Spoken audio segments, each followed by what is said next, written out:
کہ سرکار دو عالم صلی اللہ علیہ وسلم نے ارشاد فرمایا قیامت تک جو بندہ بھی نبی کے بارے میں بات کرے، کسی بھی نبی کے بارے میں بات کرے، اس کو کاٹ کے رکھے۔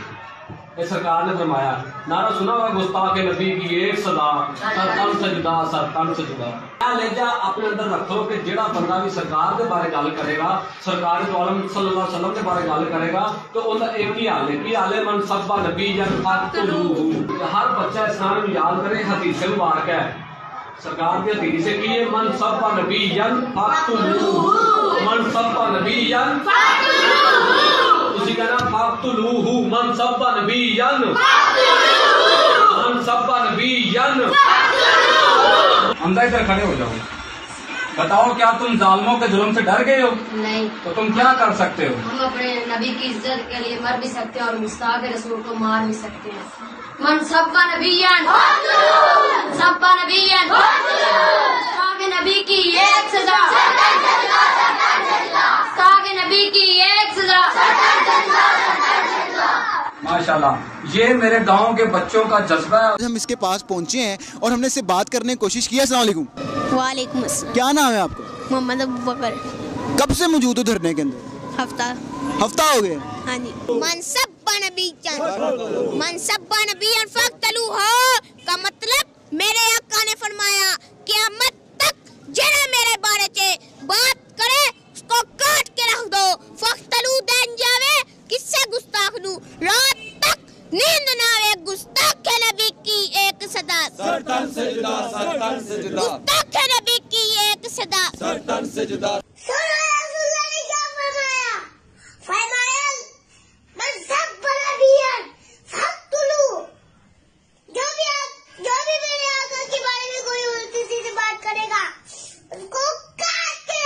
من سب نبیا من سب نبیا من سب نبیا۔ آج کل ایک حدیث کے حوالے سے بھی بڑے لوگوں نے سوال پوچھا، میں چاہے اس میں ضمناً عرض کر دیتا ہوں۔ من سب نبیا فقتلوہ یا فقتلوہ کہتے ہیں، وہ ہاں پہ وقف ہوگا، جو نبی کو گالی دے اسے قتل کر دو۔ جو یہ حدیثیں نعرے کے طور پر، سلوگن کے طور پر بیان کر رہے ہیں، ان کے اپنے محققین کہتے ہیں یہ روایت ہے تو ضعیف، لیکن اسے تلقی بالقبول حاصل ہے، یعنی نسل در نسل لوگ اس کو صحیح مان رہے ہیں۔ روایت ضعیف ہے، اور یہ کسی ہماری مین کتاب بخاری، مسلم، ابو داؤد، ترمذی، نسائی، ابن ماجہ میں نہیں ہے۔ المعجم الکبیر طبرانی، امام طبرانی المتوفی 360 ہجری، جو امام بیہقی کے استاد ہیں، ان کی معجم الصغیر اور الاوسط کے اندر موجود ہے، اور وہ بھی ایگزیکٹ یہ الفاظ نہیں ہے، وہاں ہے من سبا نبیم من الانبیاء، جو کوئی نبیوں میں سے کسی نبی کو گالی دے فقتلوہ، اسے قتل کر دو۔ اگر وقف نہیں کریں گے تو فقتلوہ کہہ دیں، لیکن روایت اس کی اسناد منقطع ہیں، متروک راوی، جھوٹے راوی ہیں، اور یہ مانتے ہیں خود، لیکن کہتے ہیں نہیں تلقی بالقبول حاصل ہے، اس کو باقی چیزیں سپورٹیو ہیں۔ ہاں ٹھیک ہے، جو چیزیں سپورٹیو ہیں ان کو ہم مانتے ہیں، لیکن ان کو ہم ویسے نہیں مانتے جس طرح آپ مان رہے ہیں کہ آپ نے خود ہی جج بننا ہے اور آپ نے اپنے معاملات کو ایگزیکیوٹ کر دینا ہے، اور جوڈیشری میں جائے بغیر ہی نہ شواہد کٹھے کیے گئے۔ اور میرے بھائی یہاں تو سارے اہل حدیثوں کو اور دیوبندیوں کو بریلوی گستاخ رسول مانتے ہیں، نہیں مانتے؟ سارے اہل حدیث جو ہیں وہ بریلویوں کو مشرک مانتے ہیں، کیا نہیں مانتے؟ ایک دوسرے کے خلاف انہوں نے فتوے لکھے ہوئے ہیں۔ حسام الحرمین میں دیوبندیوں کو واجب القتل اور مرتد اور ان کے علماء کے کفر میں شک کرنے والے کو بھی کافر قرار دیا نہیں اعلیٰ حضرت نے 1905 میں، اور اس کے جواب میں 1906 میں المہند علی المفند میں خلیل احمد سہارنپوری نے کتنے علماء دیوبند کے سائن ہیں اس کے اوپر، اشرف علی تھانوی صاحب کے بھی اور بعد کے بھی، یہ تقی عثمانی صاحب کے والد صاحب کے بھی اس پہ سائن ہے۔ احمد صاحب بریلوی اور ان کی پوری جماعت کو شیطانی لشکر نہیں ڈکلیئر کیا، اور ساتھ مثال دی جس طرح انبیاء پہ حملہ آور ہوتے تھے، یعنی کافر کہا، اور کہا علماء دیوبند رضی اللہ عنہم پر ہوئے ہیں، 14ویں صدی کے مولویوں کو رضی اللہ عنہم۔ المفند ایک بابا سٹھایا ہوا، احمد صاحب بریلوی کو کہا المہند علی المفند، ہند کی تلوار ایک پاگل بابے کے اوپر، انہوں نے لکھی تھی اسام الحرمین، حرمین کی تلوار، تو کافر نہیں کہا ہوا، وہ تو سارے ایک دوسرے کو کہتے ہیں۔ اعلیٰ حضرت نے تو احکام شریعت میں لکھا ہے کہ وہابی، دیوبندی، اہل حدیث، اور وہابی و دیوبندی اہل حدیث کو کمبائنڈ کہتے ہیں، اور رافضی اور قادیانی کافروں کو بیچ میں شامل کیا. یہ 1,00,000 دفعہ بھی اللہ کا نام لیں تو ذبیحہ مردار رہے گا, اور یہ سب کے سب مرتد ہیں, یعنی واجب القتل. یہ پتہ نہیں مرتد کیوں کہا, کیا پہلے بریلوی تھے تو پھر چینج ہوئے نے؟ تسی کو کافر ہی کہو نا, مرتد اتنی وڈی ڈگری تاکہ وڈ دو انہوں. البتہ یہود و نصارہ کا ذبیحہ حلال ہے. ہاں یہ بات ٹھیک ہے کہ یہود و نصارہ اگر اللہ کا نام لیں تو ان کا ذبیحہ حلال ہے. تو ان کو یہود و نصارہ سے بدتر کہہ دیا, قادیانیوں کی صف میں لا کے کھڑا کر دیا. اور ملفوظات اعلیٰ حضرت کی پہلی جلد جو انہوں نے خود پڑھی ہے, ان کے بیٹے نے جمع کی ہے, مصطفیٰ رضا خان نوری نے, جس کی نعت ہے تو شمع رسالت ہے عالم تیرا پروانہ, اس میں انہوں نے لکھا ہے کہ وہابیوں کی نہ نماز نماز ہے, نہ جماعت جماعت ہے. پوچھا گیا نا کہ پیچھے نماز پڑھ سکتے ہیں, وہ کہتے ہیں نماز کیا پڑھو گے, ان کی تو اپنی نہیں ہوتی. پوچھا گیا مسجد, تو کہا کفار کی مساجد مثل گھر کے ہیں. کافر کا لفظ کافر کا موجود ہے. اذان, انہوں نے کہا اذان بھی ان کی باطل ہے جس طرح نماز و جماعت باطل ہے. البتہ اللہ کے نام پر اور نبی علیہ السلام کے نام پر عز و جل اور صلی اللہ علیہ وآلہ وسلم آپ کہہ لیں تو ٹھیک ہے. تو ایک دوسرے کو کافر نہیں قرار دے کے گئے ہوئے, تو سارے ایک دوسرے کو گستاخ رسول بھی سمجھتے ہیں. تو پھر تو یہ قتل و غارت کا ایک بازار گرم ہو جائے گا. رہ گی وہ روایتیں, جس طرح ابو داؤد میں حدیث ہے حضرت ابوبکر صدیق رضی اللہ تعالیٰ کے بارے میں, ایک شخص نے ان کے ساتھ مس بہیو کیا تو دوسرے نے کہا حضرت اجازت دے میں اس کا گلا کاٹ دوں. انہوں نے فرمایا نہیں, اور بعد میں کہا اگر میں تمہیں کہہ دیتا تو تم یہ کر دیتے. انہوں نے کہا ہاں میں کر دیتا. تو حضرت ابوبکر نے کہا کہ نبی علیہ السلام کے بعد کسی کے لیے شایع نہیں ہے کہ انہیں کوئی گالی دے نبی علیہ السلام کے علاوہ کسی ہستی کو تو اس کو قتل کیا جائے. یہ رسول اللہ کا پروٹوکول ہے. لہٰذا مجھے بھی اگر اس نے گالی دی تھی یا دیتا تو مجھ سے قتل نہیں کر سکتے. تو اب یہ دہشت گرد تنظیموں سے پوچھو کہ جو صحابہ کرام کو گالیاں دیتے ہیں تم انہیں کیوں قتل کرتے ہو؟ حضرت ابوبکر تو خود کہہ رہے ہیں کہ مجھے گالی دینے والوں کو تم نے قتل نہیں کرنا. مولا علی علیہ السلام تو خوارج کے بارے میں کہہ رہے ہیں, جو خوارج مولا علی کو کافر کہتے تھے, کہا یہ ہماری ایک جماعت ہم میں سے نکلی, ہمارے بھائی بھگوڑے ہو گئے ہیں. پوچھا کہ منافق ہے, کہا منافق تو بڑا تھوڑا اللہ کا ذکر کرتے ہیں, یہ منافق نہیں. پوچھا کہ کافر, کہ کافر بھی نہیں ہے, یہ تو کفر سے بھاگے ہیں یہ سمجھ کے کہ میں کافر ہو گیا ہوں. اگر کافر بھی نہیں منافق بھی نہیں تو پھر تیسری کیٹیگری کون سی ہے؟ مسلم, بھگوڑے, باغی مسلم. تو مولا علی کو ڈائریکٹ جنہوں نے کافر کہا انہوں نے ان کو بھی کہا کہ نہیں دی اس فٹ کی کہ جو کافر کہے گا کفر لوٹ جائے گا. ان کو پتا تھا, ان کو اپنے فام سے غلطی لگی. بخاری مسلم میں حدیث ہے, ایک بدری صحابی نے جب حضور علیہ السلام کی مخبری کر دی, حضرت عمر نے اسے کہہ دیا منافق, اجازت دیں اس منافق کا گلا کاٹوں. آپ نے فرمایا بدری صاحب کی اگلی پچھلی غلطیاں معاف ہیں. حضرت عمر کو بھی توبہ نہیں کروائی کیونکہ انہوں نے اپنے اجتہاد سے سمجھا کہ نبی کے ساتھ غداری کرنے والا منافق ہے. ابن ابی بلتا ہے نہیں تھا وہ. ان کی طرف منافقت اس لیے نہیں لوٹی کہ انہوں نے بھی اجتہاد سے یہ سمجھا کہ اس کی ایکٹیویٹی تو منافقانہ تھی, اس میں تو کوئی شک نہیں ہے. لیکن اللہ کے نبی نے کہا نفس سے مغلوب ہو کے چکے ہوا ہے اس لیے چھوڑ دو. تو یہ بڑے مشکل معاملات ہیں. کعب بن اشرف کے قتل والی روایت لے آتے ہیں صحیح بخاری سے.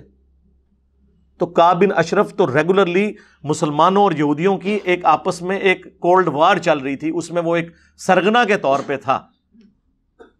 وہ تو ہم بھی یعنی جن ملکوں کے ساتھ ہماری جنگیں ہوں گی یا دشمنی چل رہی ہوگی تو ہم ان کے ایجنٹس کو کیا مروائیں گے نہیں, یا ان کے سرگنا کو؟ تو یہ حالت جنگ کی بات ہے. ورنہ مجھے بتائیں سب سے بڑا گستاخ رسول اس پلانٹ ارتھ کے اوپر عبداللہ ابن ابی تھا نبی کے زمانے میں صلی اللہ علیہ وآلہ وسلم, جس کے بارے میں قرآن میں آیا کہ اس نے یہ سٹیٹمنٹ دی تھی کہ جب ہم عزت والے مدینے میں جائیں گے تو وہاں سے ذلیلوں کو نکال دیں گے. اور کسے کہا؟ اللہ کے نبی کو اور ان کے صحاب کو. اس سے بڑا کوئی کلمات کفر اور گستاخی ہو سکتی ہے؟ اور صحیح بخاری میں زید بن ارقم کے بارے میں آتا ہے, انہوں نے یہ بات سن لی, حضور کو بتائی, اور حضور نے جب بلا کے عبداللہ ابن ابی کو پوچھا, اس نے کہا نہیں میں نے ایسی کوئی بات نہیں کی ہے. ڈر گیا نا, مکر گیا, صحت جرم سے انکار کر دیا. اب وہ صحابی اتنے پریشان ہوئے, اللہ نے اس صحابی کی صفائی میں قرآن نازل کر دیا. زید بن ارقم غدیر خم کے راوی,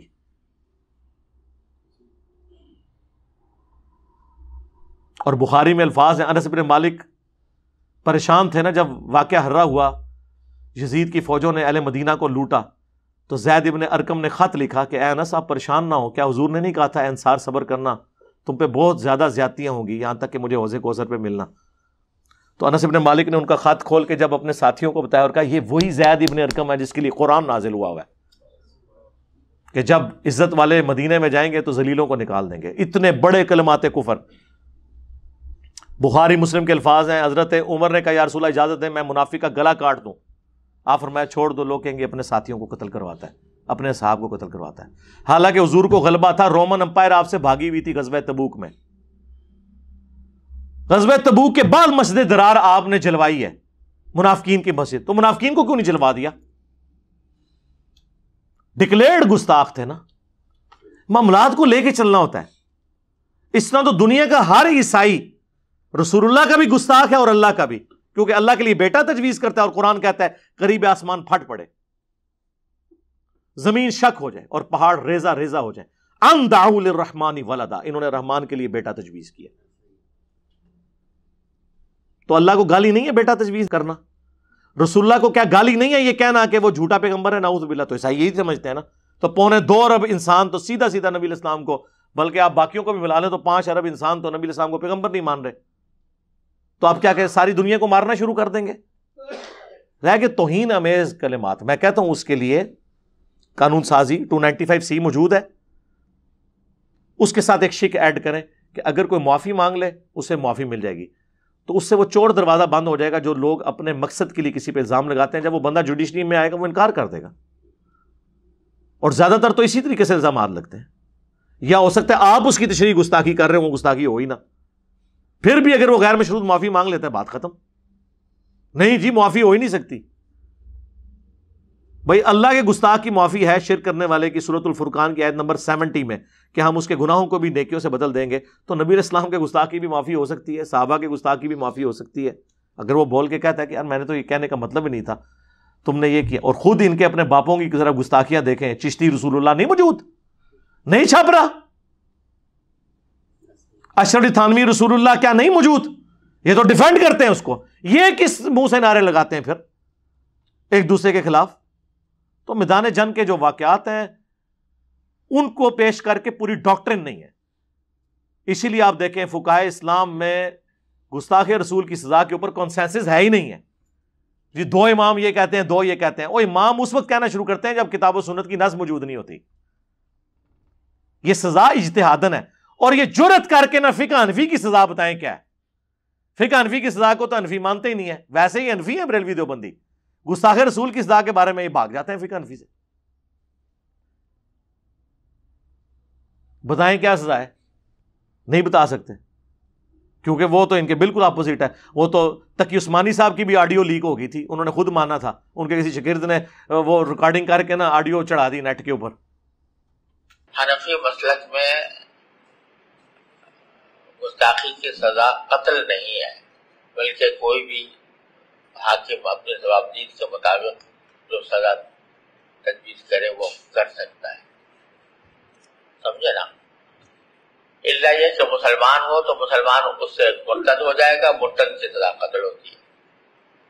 اور غیر مسلم اگر کرے گا تو غیر مسلم جو ہے اس کی سزا قتل نہیں ہے، کوئی اور سزا اس کو دی جائے گی. حنفیہ کا مطلب یہ ہے. لیکن جمہور کا قول یہ ہے کہ ہر صورت میں چاہے گستاخی کرنے والا مسلمان ہو یا غیر مسلم ہو، ہر صورت میں اس کی سزا قتل ہے. اور پاکستان میں جو قانون بنایا گیا قانون توہین رسالت، وہ جمہور کے قول پر بنایا گیا کہ اگر کوئی گستاخی کرے تو اس کی سزا قتل ہے. انہوں نے مانا نہیں ہے سزا، توبہ پیش کریں، قید کریں، ٹھیک ہے یہ اچھی بات ہے. چلے کوئی سزا فساد فی الارض کے تحت کرنا چاہتا ہے وہ ایز اے لارج ہزارڈ ہے، جو سورہ المائدہ میں 33 نمبر آیت میں آیت محاربہ میں آئی ہے کہ مخالف سمت کے ہاتھ پاؤں کاٹے جائیں. وہ ایز اے لاسٹ ہزارڈ ہے فساد فی الارض کے کانٹیکسٹ میں، اسی سے ڈیٹیکٹ کیا گیا. لیکن وہ بڑی شرائط کے بعد وہ سزا اسٹیبلش ہے. یہ تو نہیں کہ ہر بندہ دوسرے کو کر دے گا. اگلے دن مجھے کسی نے ای میل پہ ایک یہ ٹوکا نہیں ہوتا جو وہ جس سے کاٹا جاتا ہے گوشت، اس کی تصویر ایک 20-22 سال کا نوجوان داڑھی والا، اس نے ٹوکا اٹھایا، اس پہ لبیک یا رسول اللہ لکھا ہوا ہے. اب وما ارسلناک الا رحمۃ للعالمین کہاں پر لکھو گے؟ ٹوکوں کے اوپر لبیک یا رسول اللہ لکھا ہوا ہے. اب اندازہ کریں. اور یہ ٹوکے بھی اگر کافروں پہ چلنے ہوتے، وہ بھی میدان جنگ میں، عام حالت میں نہیں، تو ہمیں تسلی ہوتی یہ ٹوکے تو ہمارے لیے ہیں. ظاہر ہے مسلمانوں بھی چلتے ہیں نا، اور کدھر چلتے ہیں. اور یہ سیالکوٹ میں بھی اگر کوئی پاکستانی قتل ہوا ہوتا نا، ہمارے ریاستی ادارے، ہمارے پرائم منسٹر، ہمارے وزراء، ہماری اپوزیشن سب لیٹی ہوئی ہوتی. پاکستانی کے خون کی کوئی قدر نہیں ان کے نزدیک. یہ تو غیر ملکی تھا تو اتنا ہنگامہ کھڑا ہوا ہے. اگر یہ کوئی پاکستانی مرا ہوتا تو آپ دیکھتے کہ کیا ہوتا. کچھ بھی نہیں تھا ہونا. نہیں مرے کتنے پاکستانی اس سے پہلے؟ اسی سیالکوٹ میں 2 بھائیوں کو بے دردی سے قتل نہیں کیا گیا؟ اس سے پہلے بھی کئی واقعات ہوئے ہیں. سائیوال انسیڈنٹ نہیں ہوا؟ اور ہمارے جو اسٹوڈنٹ عمران بھائی خوشاب میں، وہ بینک مینیجر جن کو سیکورٹی گارڈ نے قتل کیا، ناحق نہیں قتل کیا تھا، مولویوں نے بھی مان لیا، سزائے موت ہوئی ہے لیکن ابھی تک اسے اسیسینیٹ نہیں کیا انہوں نے. بڑی عدالت میں جا کے ہو سکتا ہے چھوٹ ہی جائے، اور پھر آخری حل کرتے ہیں عمر قید میں بدل دیں. عمر قید کیوں بھائی؟ ایک بندے نے زندگی چھینی ہے، آپ عمر قید؟ قرآن تو کہہ رہا ہے وَلَكُمْ فِي الْقِصَاصِ حَيَاةٌ يَا أُولِي الْأَلْبَابِ. اے عقل مندو، تمہارے لیے انسانیت کی زندگی چھپی ہوئی ہے قصاص میں، قتل کے بدلے قتل میں. دیت نہ لو، بلڈ منی نہ لو، بلکہ قتل کے بدلے قتل کرواؤ تاکہ انسانیت کی زندگی بچے. جب لوگ، اور پھر پاکستان کی تو جو سزا ہے نا عمر قید، وہ ہوتی بھی 10-12 سال کی ہے. اس میں بھی وہ کسی 14 اگست پہ اتنے معاف ہو گئے، کبھی کو بڑے بندے نے وزٹ کیا اتنے سال معاف ہو گئے، 10 سال بعد عمر قید کاٹ کے بندہ باہر آ جاتا ہے. اب 60 سال کی عمر میں ایک بندے نے 20 سال کی عمر میں کسی کو قتل کر کے 30 سال میں باہر آ گیا تو بزرگان دین بن کے ہی نکلے گا نا، بڑا ڈان بن کے نکلے گا، اپنی وہ ینگ ایج میں وہ اپنا فیم ہی حاصل کرے گا. تو یہ کون سی عمر قید ہوئی جی؟ عمر قید گورے دیتے ہیں، مرتے دم تک ہوتی ہے عمر قید. دنیا نہیں بھی ایسے بندے کی شکل دیکھتی اور نہ ڈرتی ہے. یہاں تو عمر قید والوں سے ڈر لگا ہوتا ہے کہ باہر نکل کے تو آگے بدلہ اتار لیں گے، اور اتارتے ہیں. پھر یہ کون سی عمر قید ہے؟ پہلے بندہ مار کے اندر گئے، پھر باہر نکل کے ان کو مارتے ہیں، ان وکیلوں کو مار دیتے ہیں جو ان کے کیسوں کی پیروی کرتے ہیں. اے عمر قید ہے؟ دھوکہ دیا ہوا ہے. تو یہ جو منصبہ نبی فقتلوہ، یہ روایت کمزور، اور جن دلائل سے ان کو کرتے ہیں وہ بھی اس طریقے سے نہیں ہے. اس کو خدا کے لیے اللہ سے ڈر جائیں. اور میں آپ کو اب بتاتا ہوں کہ پھر اگر آپ نے یہ کرنا ہے تو میں نے تو یہ پورا ایک نعرہ بنایا ہوا ہے، جیسے وہ حسبنا اللہ و نعم الوکیل، تو دوسری طرف دوسری آیت جوڑ دیتے ہیں ایک دوسری جگہ سے اٹھا کے، کیا؟ نعم المولا و نعم النصیر. تو میں نے بھی پھر ایک اور بات اٹھائی ہے، مسند احمد میں حدیث ہے، اس کی روایت میں کلام ہے لیکن اس کو سپورٹیو حدیث ہے. مسند ابی یعلا کے اندر موجود ہے، المعجم الکبیر طبرانی کے اندر موجود ہے، اور کئی کتابوں میں. من سب علی فقد سبنی، جس نے علی کو گالی دی اس نے مجھے گالی دی. یہ پہلا مصرع ہو گیا، من سب علی فقد سبنی. اور دوسرا مصرع جوڑ لو، ایتھے پہ ضعیف بھی جوڑ لو، من سب نبی فقتلوہ. اون دسو کنوں تسی مانڈو لاڑا ہے. جس بنو امیہ نے ممبروں پر مولا علی پر سب و شتم کروایا. صحیح مسلم میں 6229 نمبر حدیث. لعن اللہ ابو تراب، ابو تراب پر لعنت، علی بن ابی طالب پر کہلوایا ممبروں سے. ان کی قبریں نہیں اکھاڑنی چاہیے، ان کی لاشوں کو نہیں ٹانگنا چاہیے. آپ کی ڈاکٹرن میں، میں نہیں کہتا لاش کی توہین کریں، وہ اپنا معاملات بھگت رہے ہوں گے آخرت میں جا کے، جن جن لوگوں نے اس میں حصہ ڈالا ہے. تو یہ پورا بتایا کریں. یہ بھی پھر نعرہ بنائے نا، من سب علی فقد سبنی، جس نے علی کو گالی دی اس نے مجھے گالی دی. وہ تو پھر ام سلمہ کے مسند ابی یعلا میں الفاظ ہیں، مشکات میں فٹ نوٹ پہ شیخ زبیر صاحب نے لیے ہیں، لوگوں تمہارے ممبروں پر رسول اللہ کو گالیاں بکی جاتی ہیں. تو ام سلمہ سے تابعی نے کہا اماں جان کس کی مجال ہمارے نبی پر گالی کرے. تو ام سلمہ رسول اللہ کی بیوی سب سے آخر میں فوت ہوئی، واقعہ کربلا کے بعد فوت ہوئی 64 ہجری کے اندر، 64 ہجری میں. کہا کیا تم ممبروں سے حضرت علی اور ان سے محبت کرنے والوں پہ سب نہیں کرتے ہو؟ جی سب کا ترجمہ تنقید ہے، وہ مسلم سے ہم نے بتا دیا لعنت بیچتے تھے. اور مجھے بتائیں حضرت علی کے اوپر تنقید کرنا نبی کے اوپر تنقید کیسے ہو گیا ہے؟ حضرت علی کے اپنے اعمال ہیں، رسول اللہ کے اپنے اعمال ہیں، تنقید یہاں ترجمہ بن ہی نہیں سکتا. لاجیکلی اگر حضرت علی کی پالیسی سے کسی کو اختلاف ہے اور وہ اس پہ کہتا ہے کہ یوں نہیں یوں ہونا چاہیے، تو رسول اللہ پہ تو تنقید نہ ہوئی. ہاں رسول اللہ کوئی بات کہہ رہے ہیں اور اس پہ کوئی اعتراض کرتا ہے وہ تنقید ہوگی. یہ سب کا معنی یہاں گالی کے معنوں میں تھا، کیونکہ یہ حدیث اپنے الفاظ کے ساتھ حفاظت کر رہی ہے. ام سلمہ نے کہا تم حضرت علی اور ان سے محبت کرنے والوں پر سب نہیں کرتے ہو، اور میں نبی کی بیوی گواہی دیتی ہوں کہ حضرت علی سے سب سے زیادہ رسول اللہ محبت کیا کرتے تھے. جب تم یہ کہتے ہو نا علی اور اس سے محبت کرنے والوں پر لعنت یا ان پہ سب کرتے ہو، تو گویا تم رسول اللہ پر سب کر رہے ہو، کیونکہ سب سے زیادہ تو رسول اللہ حضرت علی سے محبت کرتے تھے. وہ لعنت کرنے والوں کی ویسے یہ نیت نہیں ہوتی تھی، وہ حضرت علی اور ان سے محبت کرنے والوں سے مراد شیعان علی لیتے تھے اس زمانے کے. لیکن ام سلمہ نے کہا یہ کیٹاگوریکل جو جملہ ہے نا یہ رسول اللہ تک جاتا ہے، کیونکہ سب سے زیادہ رسول اللہ حضرت علی سے محبت کرتے تھے. اور کون کہہ رہا ہے؟ بیوی کہہ رہی ہے، عام بیوی نہیں، ام سلمہ. تو اب یہ نعرہ مکمل کریں، من سب علی فقد سبنی، جس نے علی کو گالی دی اس نے مجھے گالی دی. من سب نبی فاقتلوہ. پھر تو کہاں سے کہاں بات جائے گی میرے بھائی. یہ علمی پلیٹ فارم ہے، یہاں ہم علمی گفتگو اس لیے کرتے ہیں تاکہ لوگوں کو ایجوکیٹ کیا جائے. میرے ساتھ ریاستی اداروں کے لوگ بھی بات کرتے ہیں، میں نے کہا آپ لوگ جو کچھ کر رہے ہیں یہ وقتی ہے، ہم امت کو نیریٹو دے رہے ہیں، ڈاکٹرن آنے والی نسلوں کا بدل رہے ہیں. ایک جنگجو صرف ایک علاقہ فتح کر سکتا ہے، لیکن اس علاقے میں ڈاکٹرن چلانا یہ وائزین کا، پولیٹیشنز کا کام ہوتا ہے جو لانگ ٹرم پالیسی دیتے ہیں کہ آنے والی نسلیں ٹرو ریلیجن کے اوپر آئیں. یہ کام بندوق کی زور پہ نہیں ہوتا، اس کے لیے دل جیتنے پڑتے ہیں، اور دل جیتنے کا ہتھیار علم ہے. سورۃ الانفال میں آیا کہ جو ہلاک ہوا دلیل سے ہلاک ہوا، اور جو زندہ ہوا دلیل سے زندہ ہوا. صلو علی محمد وآل محمد، اللہم صلی علی محمد وعلی آل محمد واصحاب محمد اجمعین الی یوم الدین.